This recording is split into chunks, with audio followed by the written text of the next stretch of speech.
Oh, there we go. All right. Good evening, and welcome to tonight's Great Lakes Bay Region Candidate Forum. I am Dr. Kevin Lorenz, an assistant professor of political science here at Saginaw Valley State University. Before we begin tonight's forum between the Democratic and Republican nominees for Michigan's 35th Senate District Special Election, I wanted to offer some brief thanks to our participants, hosts, and sponsors. First and foremost, thank you to all of you, my fellow citizens, in attendance this evening. I appreciate you taking time out of your schedules to attend tonight's civic forum featuring our next Michigan State Senator.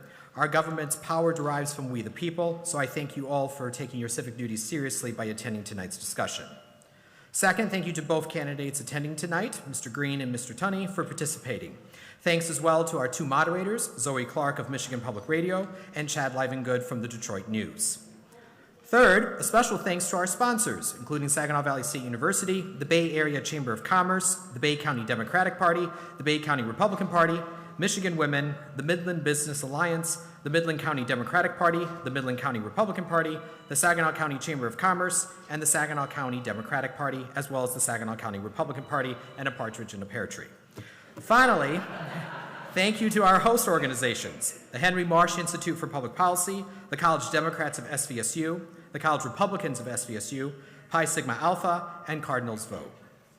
Before we turn it over to the moderators, I want to welcome representatives from two of our host organizations, the College Democrats and College Republicans. Given the importance of civility in our nation's political debates, both organizations would like to briefly start today's forum with a joint statement on civil discourse. Please welcome Lauren Potvin of the SVSU College Democrats and Evan Burdick of the SVSU College Republicans.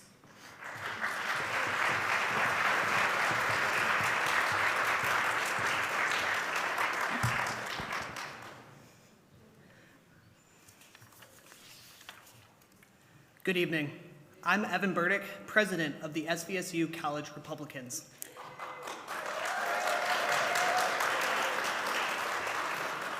And I'm Lauren Potvin, president of the College Democrats.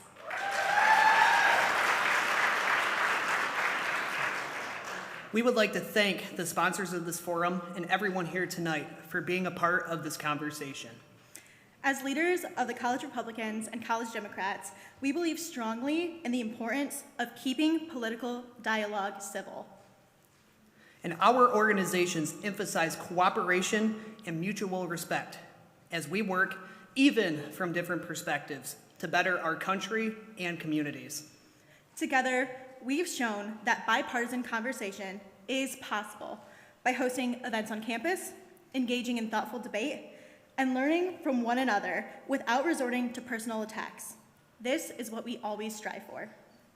We ask our candidates to follow that same example tonight and to demonstrate to the students and the community members that disagreement does not have to come at the expense of respect. We can have meaningful discussion and still remain civil. Thank you again to everyone for attending and to our candidates, Mr. Chedrick Greene and Mr. Jason Tunney, for being here and participating this evening. Thank you. Thank you.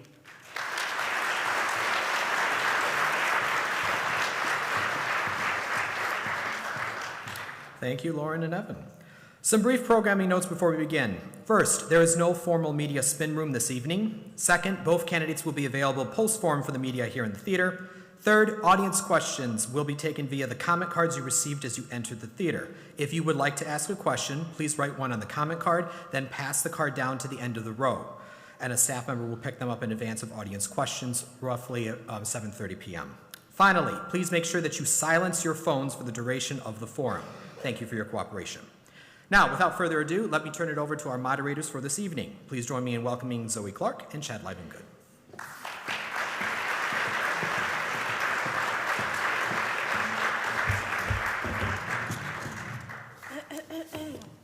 Thank you, Dr. Lorenz. It's a pleasure to be here with you all this evening. It is an important part of our democratic process. We likely do not need to tell you how special this special election is. It is going to help in many ways determining how Lansing is going to operate for the rest of the year. Let's first get down to some housekeeping before we begin. The candidates took part in a coin toss just before the debate this evening, and Jason Tunney won the toss. That means that Mr. Tunney will go first in the opening and closing statements. Those statements will each last 2 minutes in length. Candidates have not brought prepared remarks or notes to the podium. They have only been provided a pen and blank paper. Throughout the first 40 minutes of this evening's debate, Chad and I will ask the candidates our questions. No one other than Chad and myself have seen the questions, nor have they been part of the process of writing the questions. The candidates will have 90 seconds to answer their question, and then the candidate who answered the first question will have the opportunity for a 30-second rebuttal. We will be diligent in keeping track of the length of the time of each candidate, and this includes stopping a candidate if needed, of course, but we hope it doesn't come to that. And now, the very important part, we ask you, the audience, to be respectful of the candidates and respectful of each other. This includes limiting applause because we have a lot of questions to get to, and we want to make the best use of the time we have this evening. But as Dr. Lorenz mentioned, you can still engage in the process of this debate. That's by asking your own questions. As a reminder, there are comment cards that you can fill out, and we will be asking your questions after our questions. And then one final reminder to please silence your phones before we introduce Republican Jason Tunney and Democrat Chedrick Greene to the stage.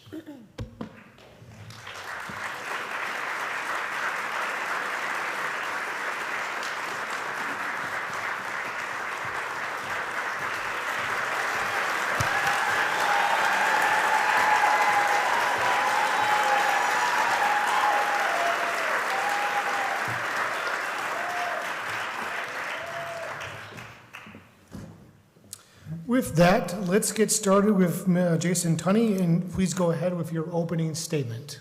2 minutes. My name is Jason Tunney. I was born on my mom's 18th birthday in Saginaw General Hospital, February 16th, 1972.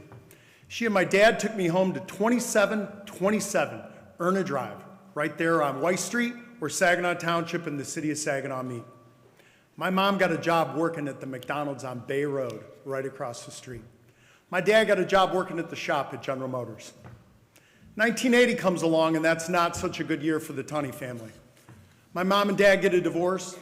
My dad gets laid off from General Motors for the entire year of 1980.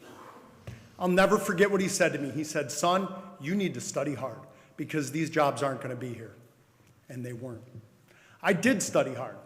Graduated from high school, I went to the University of Michigan, and then law school, and then right back here to Saginaw County to work at the Saginaw County Prosecutor's Office, where I tried cases, violent crimes, auto theft cases, crimes against women and children. It's where I met my wife, Pamela, who was also an assistant prosecutor in Saginaw County. Eventually, I made my way to Duralast. Duralast was the family business started by my grandfather, my mom's dad. He owned Bridgeport Pools out on the Dixie Highway. Then he started making pool liners with Tri-City Vinyl. And then he had that eureka moment. If it can keep water in a pool, it can keep water out. That's our family business. That's the American dream. We worked hard at that family business.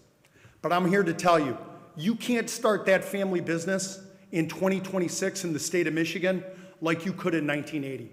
There's too many rules. There's too many restrictions. We're not business friendly. That's why I'm running. We need to get back to that. I'm fighting for that entrepreneur. I'm fighting for that small business person. I'm fighting for education. I'm fighting for opportunities. That's what we need back in the 35th District. Thank you.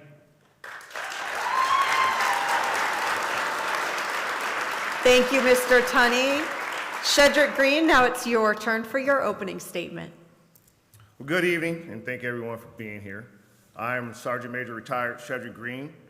I am a son, a brother, a father, a decorated 30-year Marine, a 31-year union member, and a 27-year firefighter. I'm a lifelong resident of Saginaw, Michigan, with deep community roots.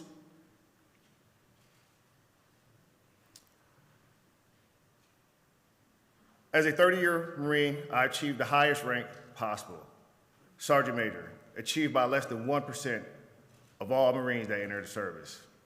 I served for 27 years, currently serving as a fire captain with the City of Saginaw Fire Department. I most recently worked as a district assistant in this very 35th Senate District office for then State Senator Kristen McDonald-Rivet, working as constituent liaison. My family raised me to value service, to know and to do hard work, and that there's dignity in all jobs. Many hardworking families, like the family I grew up in, are really struggling. We're searching for strong leaders that can go to Lansing and help fix things and make things better for Mid-Michiganders. I know my resume isn't typical for a state lawmaker, but it's right for this district and it's right for this moment. Many hardworking people are struggling to get by, let alone get ahead. As I've done my entire life, I will work with community and fight to make sure that everyone that I'm sworn to serve has things to make life more affordable, safe, and free. Thank you.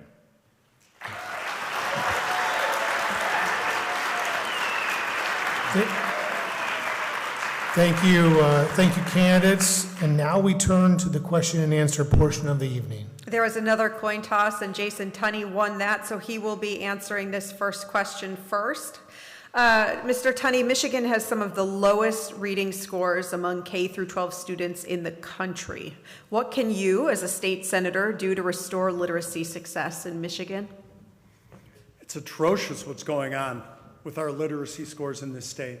44th amongst the 50 states. You know Mississippi's 9th? Mississippi is 9th. How did they do it? They brought in a real third grade reading test with real teeth behind it. That's what we need to start with right there. Let's start with a real third grade reading test where we're not passing kids through anymore. I've been to the schools, I've talked to teachers, they want that third grade reading test. They know what it takes. What we need are superintendents, principals, teachers, school boards, parents, everybody on board, rowing in the same direction. We got to get these kids reading by third grade. I'm not looking to add burdens and tests onto teachers and schools. If you gave me one wish, it would be one test for these schools, a real third grade reading test. Beyond that, let's go back to rating schools. Let's see if they're successful. Let's have a real A to F grading system for these schools. Parents deserve choices. Parents should know what schools are succeeding, what schools are failing, what programs are best for their kids. And thirdly, let's attack chronic absenteeism.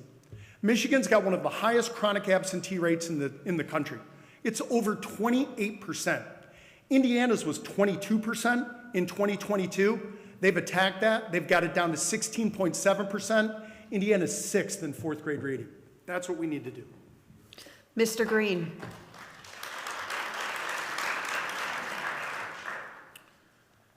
For many years, I spent time reading to elementary age students as part of the Read Association of Saginaw Counties.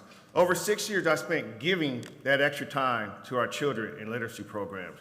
And I know with that extra help, children are able to read and comprehend better than without that extra assistance. We are dealing with 4 decades of disinvestment by Republicans over the last cycles. Until 2023, 2022, when we had the Democratic trifecta, only then have we started to reinvest into our public education. We have recently enacted free breakfast and free lunches, which is very important for our students in our urban communities and our rural communities as well, because you cannot learn, you cannot focus on proficiency in literacy, science, math, if you are starving or waiting for a meal that day. We also have to focus on the lack of funding that we've given our teachers. Once again, currently, teachers' pay has been decreasing chronically over those last 4 decades. We are just now recently starting to build back up where we are increasing per pupil funding for our teachers. We are also looking at adding mental health specialists in there, because once again, some of our students come from troubled backgrounds, and we need to give them all the advantages they can to succeed. So we are going to be low if we're disinvesting in our schools. Public schools are very crucial, and you are what your community makes you.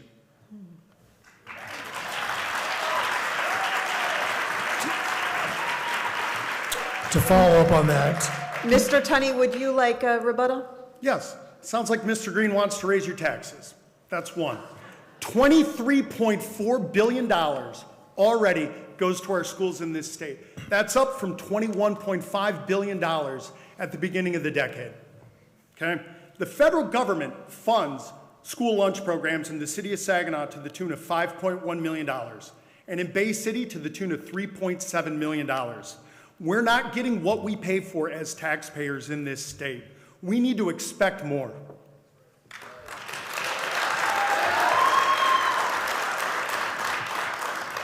To follow up on this issue of the free school lunches, Governor Whitmer wants the legislature to appropriate about $250 million to continue providing free breakfast and lunch to any public school student in Michigan, regardless of their household income.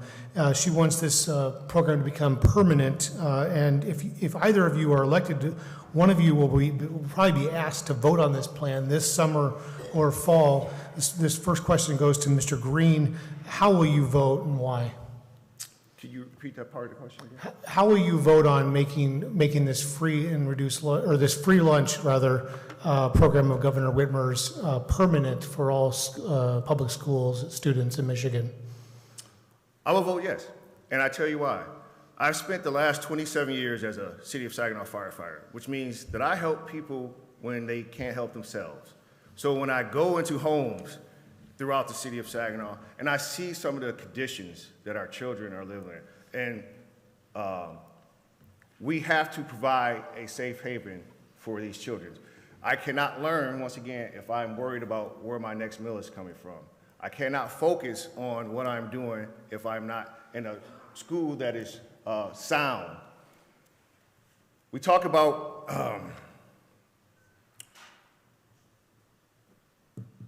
I will vote yes. Thank you. Mr. Tunney? It's a waste of taxpayer monies and it's a waste of taxpayer resources. Benton Harbor gets federal funding already. St. Joseph's doesn't need it. The city of Flint gets federal funding for school lunch programs. Grand Rapids gets funding for school lunch programs. Lansing gets funding for school lunch programs. What Governor Whitmer is proposing to do is give state funding to St. Joseph's for school lunch programs, and they don't need it. To give Grand Blanc funding for state lunch programs, and they don't need it. To give Forest Hills funding for state lunch programs that they don't need. To give East Lansing funding for state lunch programs that they don't need. All for what? Votes? Political dollars? Again, in our district, the federal government sends $5.1 million to the Saginaw City Schools for lunch programs. The federal government sends $3.7 million to Bay City for school lunch programs. I propose this. Take that money that Governor Whitmer wants to send for school lunches, give it to the school districts, and let them decide what they should do with the money. If they need buses, get buses. If they need teacher programming and teacher training, teacher programming, teacher training. If that's what they need, let the local school district decide what they want to do with that money. They're in a better position to determine what their needs are than a bunch of bureaucrats in Lansing. Thanks. Mr. Greene, you get a 30-second rebuttal. Yes. We've just talked about none of those school districts are here. We have a district that 60% makes less than $60,000 gross. So when we talk about providing breakfast and lunch for a lot of our urban and our rural areas in this district of Saginaw Bay and Midland County, it is a needed necessity. We could talk about districts that are fully funded and have bigger tax base, but we're talking about this district that needs it.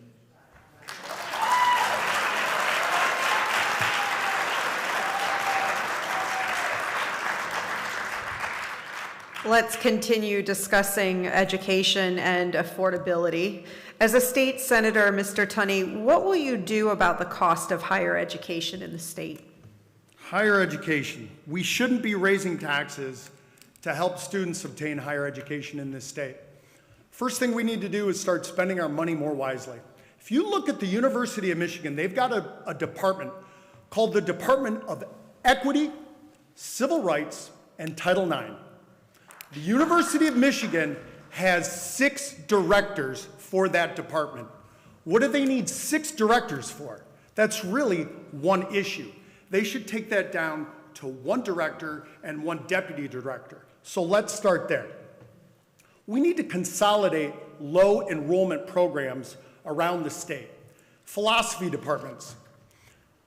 10 out of the 12 public universities in this state, you can get a BA in philosophy from. Congratulations, SVSU, you're not one of those universities.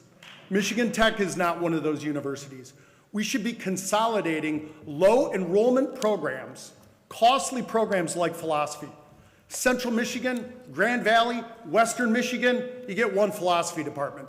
University of Michigan, Wayne State, Eastern Michigan, you're 37 miles apart. You get 1 philosophy department. And let's encourage dual enrollment programs. Students in high school that can get college credit, let's encourage that. That's a cost saving for them. That's less credit hours. Community colleges, make the universities accept those credits from the community colleges.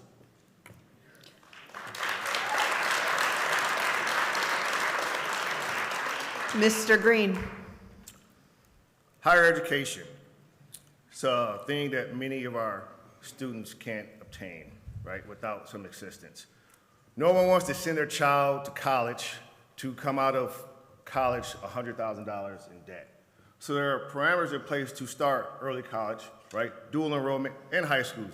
Saginaw United is one of those schools that has that. We also talk about Michigan Connect, where we could take those who may have struggled a tad bit in school, give them the opportunity to go to community colleges, which are strong in the state, for free, and get their associate's degree and work to better themselves and their families. Once again, the more that we focus on education in this district, whether it's public, K through 12, and our higher education, means that we get to retain more of our young people that are looking to go elsewhere. We're talking about property taxes that come along with that. We're talking about job creations that come along with that. We're talking about school development that come along with that. So when we just fall and say, we pay too much for higher education or this department is too big, it's absurd, right?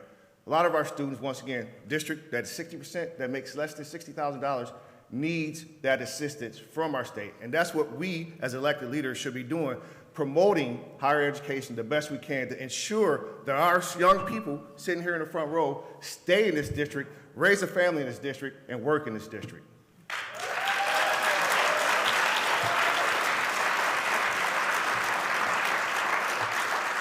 Mr. Tunney, would you like a rebuttal? Yeah. In order for our students to stay in this district, they need jobs. They need jobs and they need opportunities. And we need to be a business-friendly environment. We've got to do something about the regulations in this state, which are too hard on businesses. We've got to do something about the tax burden in this state. Because if all we're doing is educating our kids to get degrees in philosophies and gender studies, where are they going to work? What are they going to do with those degrees?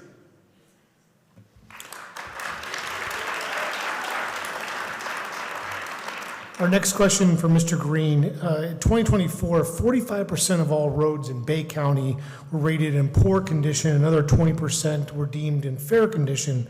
Fair condition roads, if not properly maintained, eventually are rated in poor condition. What would you do to support any change in how roads are funded in Michigan? Please specify. One of the things I remember talking with some the Bay County supervisors and township meetings that they have monthly, and we talked about how our local roads funded. Drive these roads every day in my personal vehicle, drive these roads in the fire truck. The roads are bad. The problem is that we're not generating enough local taxes to help fund local roads. A lot of projects that we see are state-funded roads, federally funded roads, right? So it's working out a way that we can make sure that we are setting aside capital to allow these local municipalities to start implementing changes locally to fix our local roads. It is key to the survivability of a lot of our urban cities. Our rural roads tend to not get fixed as well. So whatever we could do to help local municipalities to funnel funds into their coffers to make sure that local roads are paid for. Mr. Tunney?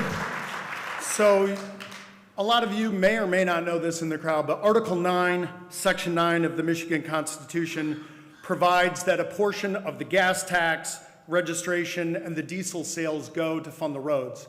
38% of that is supposed to go to your county roads and 21% for more local roads than that. I've been out knocking doors in this district. I've knocked over 9,000 doors in this district, and I gotta tell you, that money's not coming down, that money's not dropping down. Those roads are utterly atrocious right now. We just changed in the state legislature how we fund roads.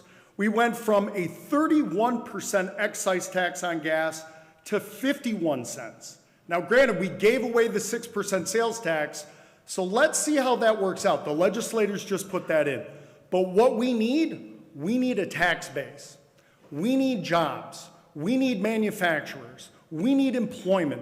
That's what we need. Because when I was a kid, the roads were a lot better in this state. The roads were a lot better in this community. And that's because we had 33,000 General Motors jobs in this town when I was born in 1972. You want to know how many automotive jobs we have now in Saginaw? It's 3,000 or less, all out at next year. And they're battling every day to stay in business, and I was out there. We have got to become a business-friendly state. I'll tell you what we're not going to be able to do. We're not going to be able to tax our way out of it. We need jobs. Mr. Greene, you get a 30-second rebuttal. You're absolutely right. We do need jobs. We need, when businesses are here, for them not to ship their jobs overseas for a profit, costing the American worker their livelihood, being unable to support their families. So we aren't going to be able to support our families, and we aren't going to be able to support our communities to bring funding to our roads when our jobs are going overseas.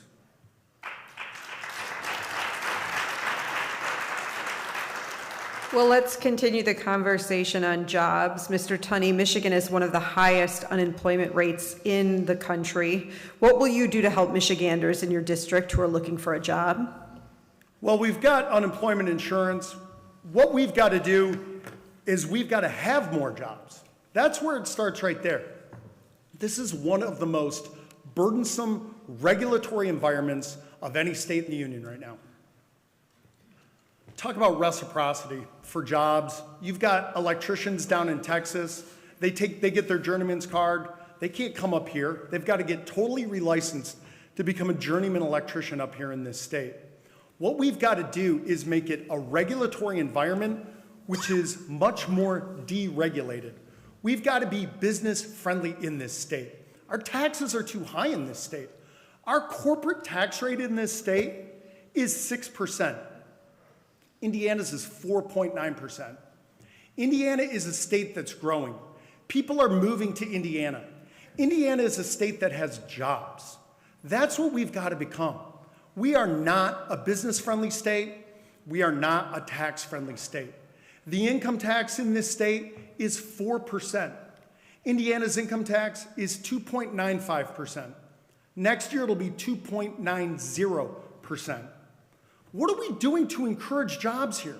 We're playing favorites with the MEDC, the corrupt Michigan Economic Defense Corporation? Faye Bedouin and that corrupt organization are playing favorites? We need to encourage the small businessman, the small entrepreneur to grow their business here, support the companies here, and support the businesses here. Mr. Greene. Unemployment rates are dismal, and we do need to create more jobs here. This district, this area, this swath of Michigan is ripe full of skilled trades, union members, veterans. Those are ready to work. We have to push more skilled trades into our high schools so those who aren't going to college can get an early start on their careers. We have to push more manufacturers to come up here. We have the ability to perform the tasks that have been created. But once again, when companies continuously ship jobs overseas, ship jobs out of the state, we are going to be hurting. We continue to work on those things, and we continue to make strides in those areas as well. So we can bring up those unemployment rates, but we have to bring back manufacturing jobs to this area in order to do that. Mr. Tunney, would you like a 30-second rebuttal? I do. I was out at Saginaw Control and Engineering last week. Their competitor, their number one competitor in Minnesota, shipped jobs down to Mexico. Saginaw Control and Engineering did not. I asked them how they did that. They said, we automated. We automated our business. For too many years, we've been fighting things like automation. We need to embrace things like that because that keeps those jobs here. Saginaw Control and Engineering, no copay. 100% employee-covered health care. Where does that happen? Keep the jobs here.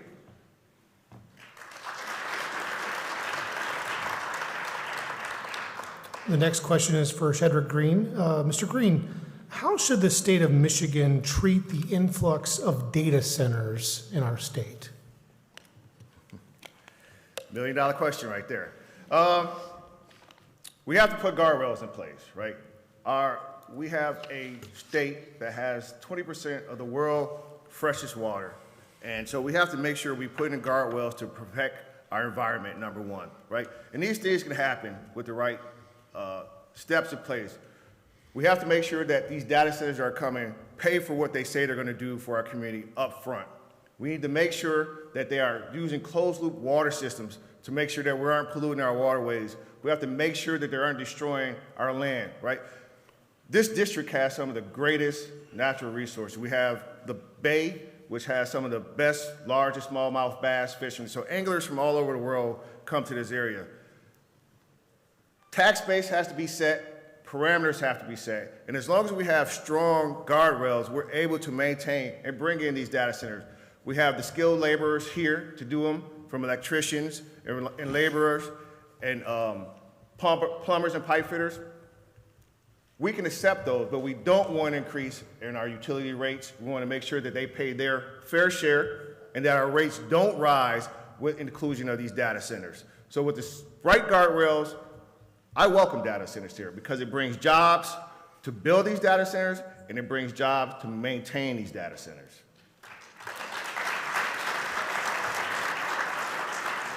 Mr. Greene, 90 seconds. Tunney. Oh, excuse me, Mr. Tunney. Thank you. All right. Thank you. So the Chinese Communist Party is building data centers at a rapid rate. There's a recent article out in the New York Times talking about how they're so much further ahead of us than we ever thought they would be. We as a country need to act in our national defense. But I'm against NDAs. I'm against confidentiality agreements. If you want to put a data center in somebody's community, don't have the township board or the county commissioners sign a non-disclosure agreement, because all that does is breed distrust. That breeds distrust in your local government. That makes you wonder what's going on there. So if you want a data center in my community, no confidentiality agreements. You have to come in and you have to sell it. Sell it to the people in that county. Sell it to the people in that township. Show them why it's good for them. Show them what they can do for the tax base. Show them how you use a closed-loop water system to cool that there. And oh, by the way, the local control was taken away by the state in Public Acts 233 and 234 in 2023. And Kristen McDonald-Rivette voted in favor of that, taking local control away from you, your county and township government, and putting it at the state. The state can now put in wind turbines and solar panels into your local community. Think about that when you vote on May 5th, because votes matter. Do you want local control, or do you want the Michigan Public Services Committee deciding where those data centers go?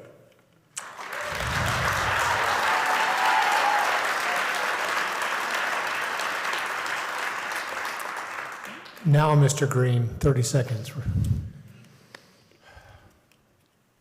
It is a local control thing, right?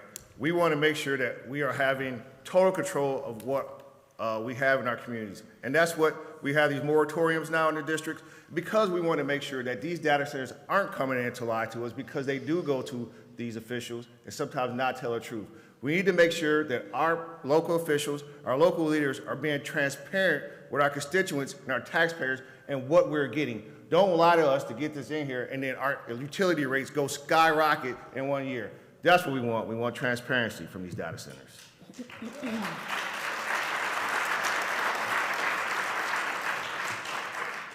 Mr. Tunney, last year, the state legislature scaled back increases in the minimum wage for workers who receive tips, effectively preventing them from having the same minimum wage as other workers. How would you have voted on this issue? I would have voted with the legislature with exactly what they did. We need to protect the small businesses. We need to protect the small business people. Those small businesses go away when you artificially mandate that those minimum wages have to come up.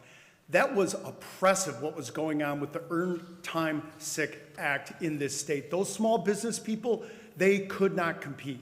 People could call in at any time, at any short notice. You can't run a business that way. We have got to be a business-friendly state. We have minimum wages in this state. We have a minimum wage, hourly wage, and then we have a minimum wage, tip wage. Those people live off those tips. Those tips are a good thing. No taxes on tips, no taxes on overtime. That's the sort of things that we need to be promoting in this state. But we can't artificially raise minimum wages to solve the problem in this state. All that does is increase costs in the long run. In order to do that, we've got to have more jobs.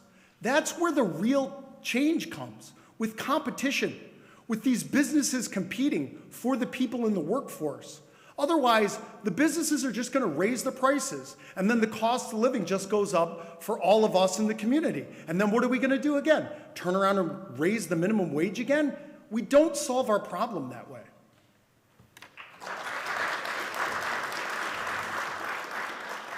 Mr. Greene.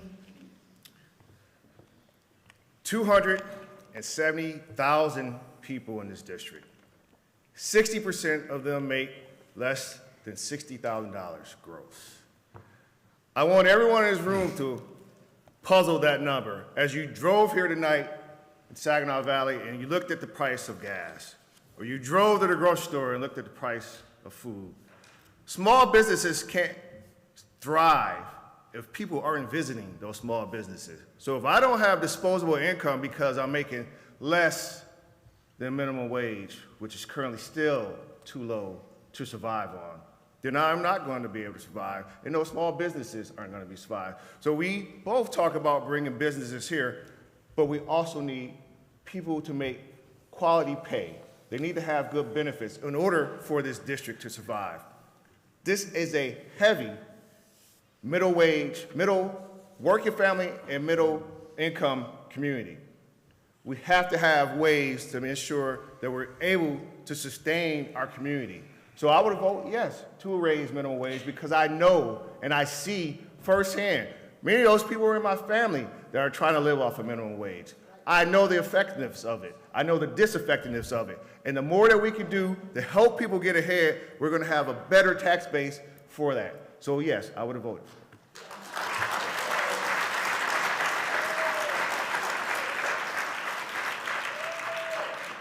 Mr. Tunney, a rebuttal. Raising the minimum wage doesn't help your tax base. Employers help your tax base. In the state legislature, we can't affect the price of gas. We can't affect the price of food. But what we can do is deliver you tax cuts that you can put in your pocket. We've got to do something about property tax in this state. We've got to do something about income tax in this state. That's how we make the state more friendly. And from the state legislature, that's how we put more money in your pocket. Tax cuts. Next question for Mr. Greene. How would you rate the performance of the state-regulated utility companies, DTE Energy and Consumers Energy? And if you're elected to this Senate seat, will you accept campaign donations from their political committees? I have not accepted contributions from corporations. All my contributions have come from workers like me, union workers, everyday people who are struggling to survive in this economy right now. We, our team, focuses on making sure that those entities right there are doing right by their constituents, working on our utility rates, working on making sure that our communities in the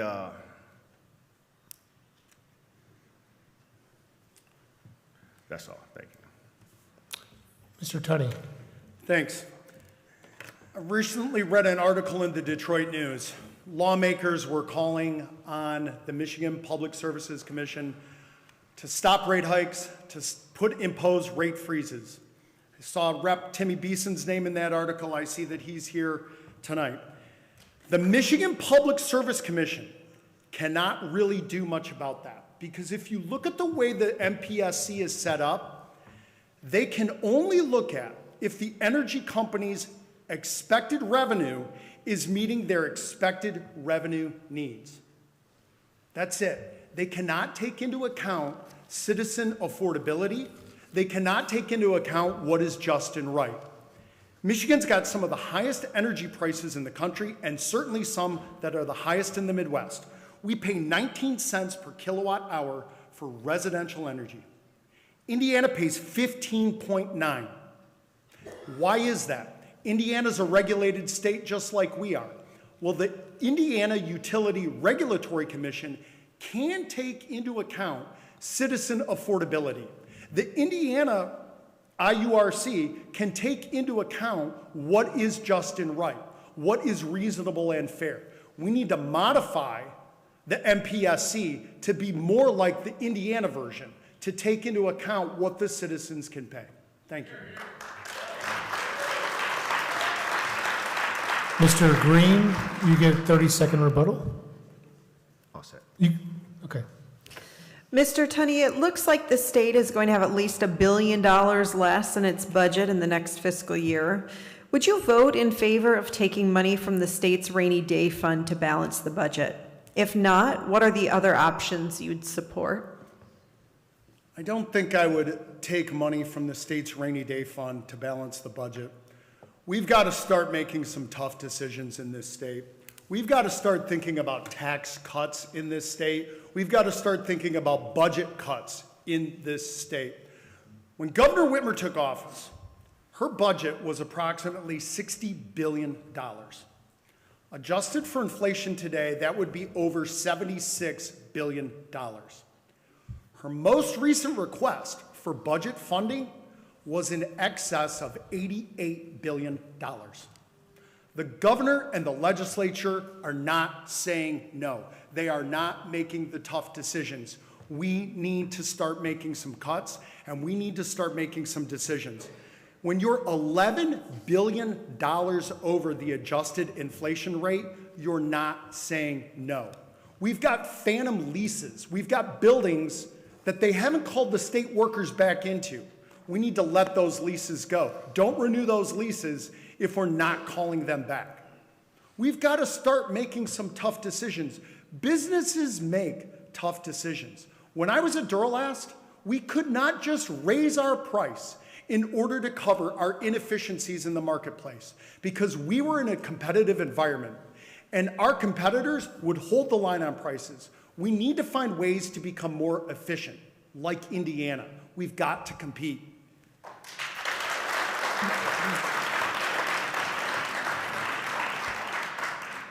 Mr. Greene. So it's a balancing act, right? Balancing the budget is a balancing act, right? So in order to make sure that we are taking care of our constituents, we would take some of the money from the rainy day fund. How much that is, that remains to be seen. But we have to make sure that we have a balanced budget every year. Ensuring that we put in place parameters in how we are spending is key. Programs are needed, jobs are needed, school funding is needed, right? So putting parameters in place to make sure that we aren't putting too much into that, but pulling out of the rainy day fund to help balance the budget would make sense.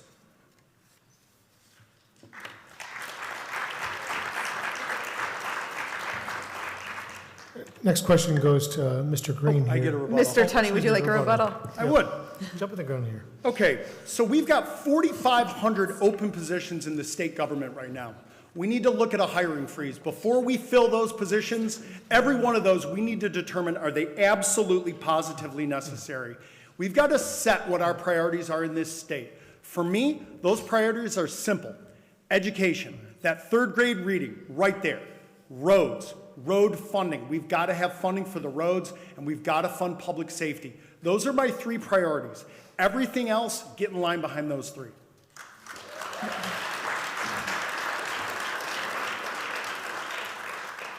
Okay, our final question here, and you gentlemen can keep this short if you want to move on to some audience questions faster here. What will be a successful 8-month term to you? How will you know that you've been successfully served your district? And also, another question, are you planning to run for the seat for the full term in the fall? We will start with Mr. Greene. 8 months is a lot of time, but it's not enough time, right? The biggest thing that we get to do is we get into the budget season as we go forward. Not only the state budget, but also the school budget. Last year, the Republicans held up the state budget, which didn't allow our public schools to fully fund themselves. Teachers had to be put on, school districts had to borrow money to ensure that teachers are being paid because of this hold up, right? So getting there in time to work on a budget, to work on our school budget and make sure that our things are funded.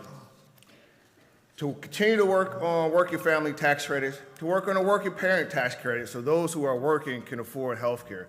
These are the type of things that we can get done in this first 8 months. And yes, I have already filed to run again in the 2026 midterm election.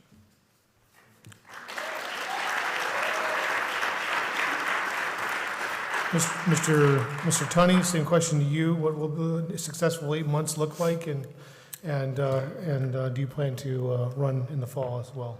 Just having somebody in that seat would be a success. The governor, yes, thank you. Just so we're clear, our governor waited 238 days to call for the special election for that seat. We are now 445 days without a representative in our state Senate. That is un-American. That is wrong. We fought a war for that in this country. That's why I'm in this race, okay? Here's what I propose if I get in that term. Let's pass a law. The governor didn't call for the special election. Let's pass a law that says any governor has to call for a special election within 30 days. Because I figured it out. I've run the numbers and I've figured it out. If you call for that special election within 30 days, even a contested primary, even a contested election, that seat gets filled within 180 days. That's less than half a year.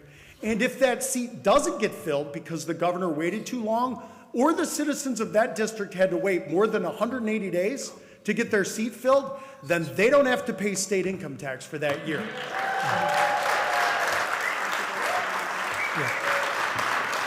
That should get the governor's attention. What we suffered through should never happen again. That was an abuse of executive authority. Call it out. Great.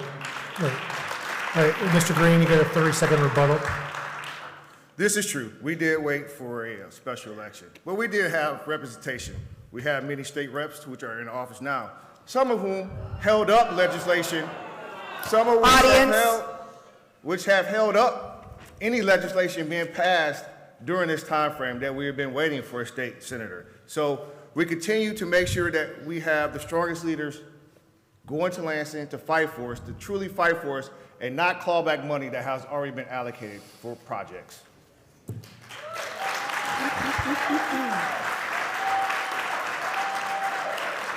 Okay, we now have some time to open it up to audience questions. Mr. Tunney, I'm going to start with you. In hindsight, do you believe the legalization of marijuana has been beneficial to the state? The legalization of marijuana in this state, let's call it out for what it was. It was a bait and switch for votes. That's all it was. Look at what happened in this state. We legalized marijuana, and now what do? We turn around, licensing fees, grower fees, every other fee that you can think of. And then this year, when we get put in a bind on the state budget, what do? Let's tax them more. Let's put a 10% tax on and a 24% tax on top of that. That is not sustainable. That is a bait and switch. And now we're looking to do the same thing with online gambling. More taxes, more taxes, more taxes. Now the governor wants to tax online casinos 36%. And a per wager bet, per sports wagering bet. All this is going to do is drive people back to the black market. When you overtax cigarettes, you drive them back to the black market. When you overtax marijuana, you drive them back to the black market. When you overtax online per wager sports wager gambling, you're going to drive them back to the black market. You have this money, you had it legalized, live within your means. Everybody in this district has to live within their means and live on a budget. The state should have to as well. We can't just keep finding new taxes.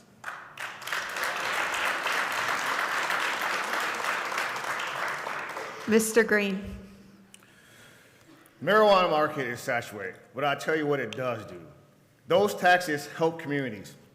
Bay County receives almost $50,000 to $75,000 per dispensary that they have in there. These things are going to fund local projects, local roads, local entities as well, right? So having those taxes is not being combative, it's being important for local communities to have those. So we have a market, we have job creations, we have taxation that helps the local community to prosper more with these dispensaries.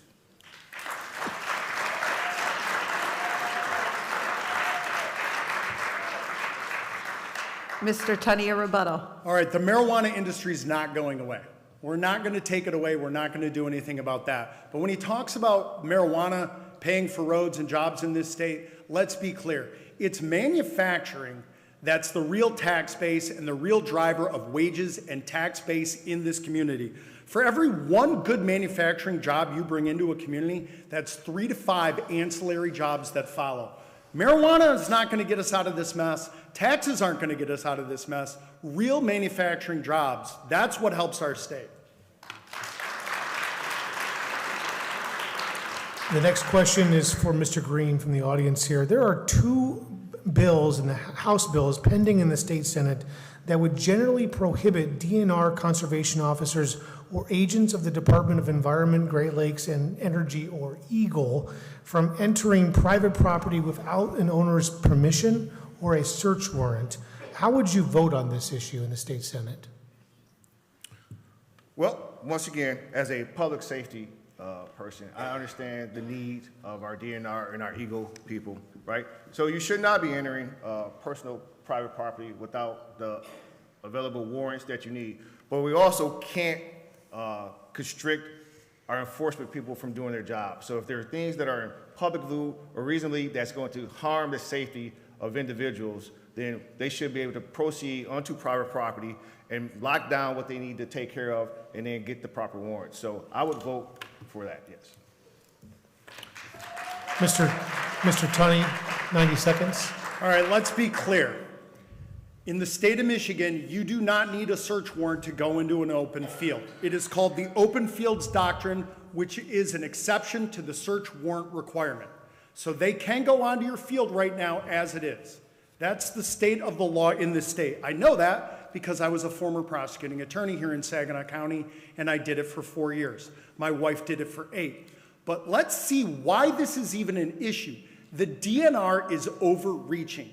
The DNR is being oppressive in this state. The DNR is hounding people. And that's why there's legislation now pending in the House to take away the open fields exception to the search warrant requirement. The DNR has to understand, they work for us. Their job is to manage the deer herd in this state. Their job is to manage the coyotes in this state. Their job is to help our anglers, our fishermen, our hunters. That's their job. Their job is not to hound people. Their job is not to track people down and make their life miserable. The DNR needs to think long and hard about this because they just got funding increases. They got to raise fishing licenses from $1 to $5. They get to raise the buck hunting license fee in rifle season. They haven't even announced what it is yet. It was $20 for an in-state resident. For an out-of-state resident, it's $151 for a rifle tag for a buck in season. They need to think about how they're spending their money. No rebuttal? Okay. Mr. Tunney, everyone wants to feel safe. Many voters view keeping the public safe as a basic responsibility of government. If elected to be our next state senator, what measures would you support or oppose to promote public safety? Well, I told you my top 3 priorities are that real 3rd grade reading education, right? Roads and public safety. Article 10, Section 10 makes provisions for funding from the state to drop down to the local communities, the counties, the townships, the cities, the villages, for public safety, and that's funded through a portion of our state sales tax. We need to fund public safety. Again, former Saginaw County prosecuting attorney. I'm going to tell you a story about what happened in BV last week. Guy says to his ex-girlfriend, if I don't hear from you in 10 minutes, I'm going to execute your 2 dogs. And he does. And he sends her sister pictures of it. Buena Vista police show up. Oh, and he threatened to kill their son. Buena Vista police show up. He's in the house. 2 Buena Vista police officers. He's in the house armed with 2 long guns. They don't do anything that night, and they don't take him into custody. This man is a menace. They come back the next day with backup from the Michigan State Police to arrest him. That guy was out on probation for carrying a concealed weapon and possession of methamphetamine. And he was out on bond for stalking. The second he caught that stalking charge, his bond should have been revoked on that CCW and possession of methamphetamine case. He should have been sent right back to prison. But those BV police officers, they need backup. They shouldn't have to wait till the next day for the Michigan State Police to be there. We need to fund local police.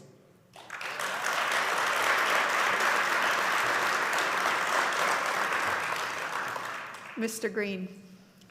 Public safety, right? We talk about so much of public safety. We also need to include mental health in there, right? We also have to have people that are going out with our law enforcement officers. We expect our public law enforcement officers to handle all these different types of incidents.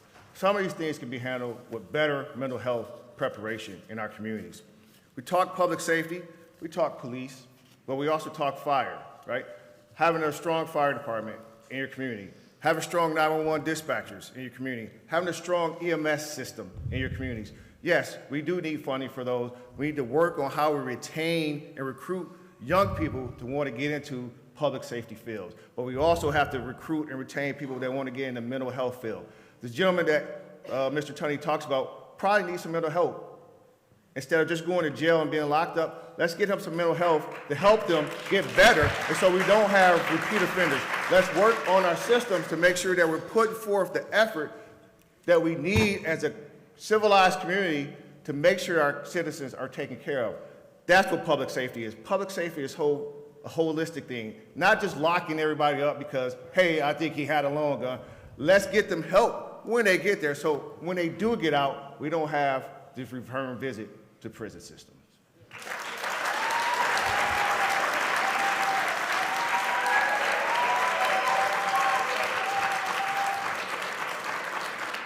Mr. Tunney, 30 seconds. Let me be clear. The man who murdered those dogs had a prior conviction for carrying a concealed weapon and possession of methamphetamine. And he was out on probation. And then he got 2 stalking cases, putting a woman's life in jeopardy. He executed her 2 dogs and threatened to kill her sons. He doesn't need mental health. He needs prison, and he needs to stay there.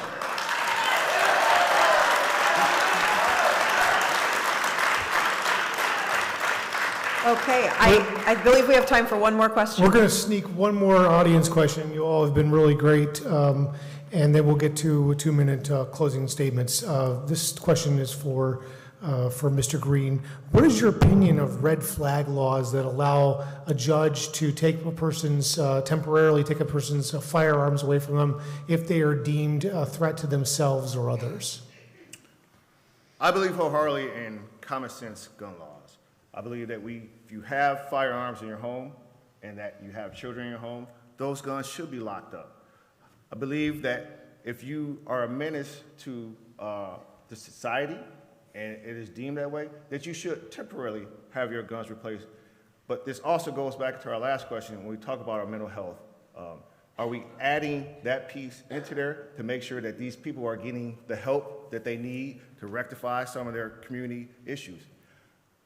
Common sense gun laws are what's needed to help to make sure that we're keeping the community safe. Mr. Tunney, 90 seconds to you, Mr. Tunney. And maybe he'll address this in his rebuttal time, but it sounded like Mr. Greene said that he wants to, from Lansing, tell you how you keep your guns in your house, in your private property. Audience. I don't think that's right. In your house, what you do inside your house is your business. You have private Audience, property you have done rights so well over the past hour. Now, I think we can keep it up for another 5 minutes. Let's talk about what red flag laws are. Red flag laws are, there's an accusation against this person that this person is violent, and you need to take that person's guns. You need to take their constitutional right to bear arms. And we have a constitutional right in the Michigan Constitution to bear arms. So you're going to take that person's right to bear arms based on an accusation. And he keeps talking about mental health. How does he bridge that gap between HIPAA and a person's private mental health rights and their medical records with gun laws? Because you can't do that. The state can't come in and determine you're mentally competent and you can own a gun, but you're not and you can't own a gun and I get to take your gun. That's big government deciding who gets to do what, when, and where. And that's not right, and that's what I'm against. I'm against Lansing making decisions what's right for you and your family in your house.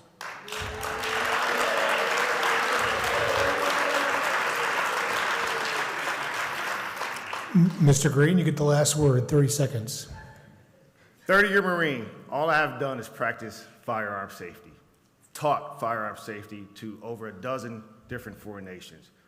We're not asking you to tell you what to do in your home. We're asking you to be common sense and lock up your firearms so that young kids don't commit suicide, so that young people don't get these guns and go out and we have an Oxford and we have a West Bloomfield and we have those things.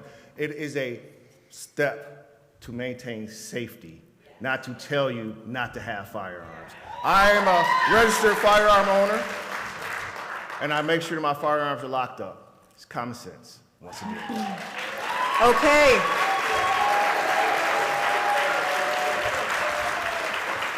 We've now come to the closing of the statements. Let's see, there was a coin toss also, and Mr. Tunney won that coin toss, so he will go first in his closing statements. And as soon as there's silence, we'll start the 2 minutes. Thanks, Zoe. Thanks, Chad. First off, I'd like to thank everybody for being here tonight, everybody who's watching and viewing online. Whatever side of the issues you're on, whatever political party you identify with, this is democracy in action. And you should all be applauded for being here. You should all be applauded for participating in the democratic process. Now, to that end, this is our first debate. There's about 43 more days until the general election. I think we should have a debate every week. We should talk about the issues every week. Why not? Let's talk about the issues. I'll go to Midland, I'll go to the Tridge, I'll go to Hoyt Park and talk about the issues. I'll go to the planetarium in Bay City. Let's talk about the issues. Let's keep this dialogue going, because that's what I want to have. I want an educated electorate. I want an educated citizens in this state. I'm running on 4 things: education, overregulation, overtaxation, and public safety.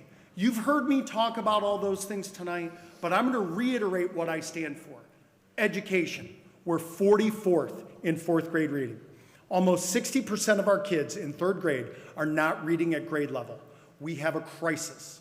The future of our state's economy, the future of democracy rests on an educated population. We need to make sure that we have educated kids. Readers are leaders. We need a real 3rd grade reading test. Those kids need to be confident going forward. We need to support public safety, and we have to fix our roads. And the way we get the money to fix our roads and support public safety is by getting the jobs back here. real manufacturing jobs, real good paying jobs. And how do we do that? We're not going to tax our way out of the problem. We need tax cuts so manufacturers will come to this state.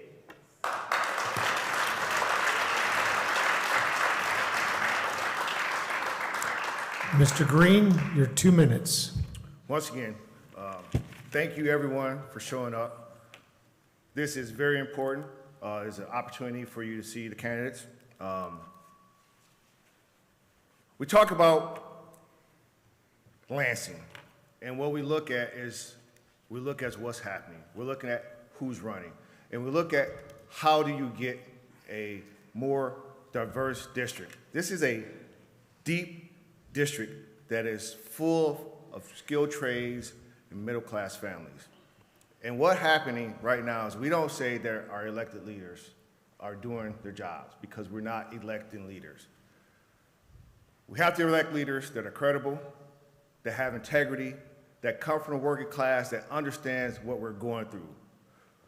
Affordability. Those that have to struggle and make things cost-effective for their families. The cost of gas, the cost of car insurance, the cost of going to the grocery store to feed your family. Once again, 60% of this district make less than $60,000 a year to survive on. We need leaders that are going to go to Lansing and fight for the everyday working people in this district. We have to fight for our safety to make sure that when we do bring those manufacturing jobs to this area, that our schools are strong, our communities are safe, our neighborhoods are safe, and the places that we worship are safe.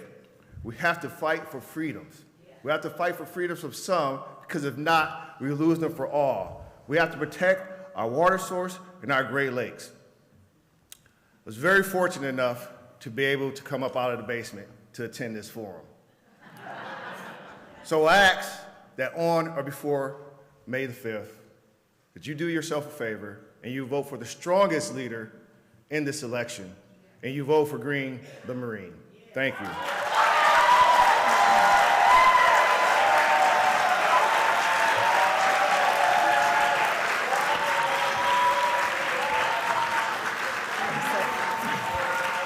Well, with that, that concludes our 35th District Senate debate this evening. Thank you all for, you were spirited, and we appreciate that. And I think the candidates appreciate it as well. But thank you all for coming, your input and your questions and your participation in the process. Good evening. And to the candidates, thank you so much. Thank you.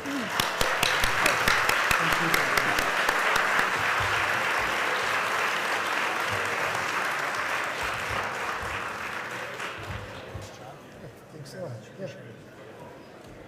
Thank you so much.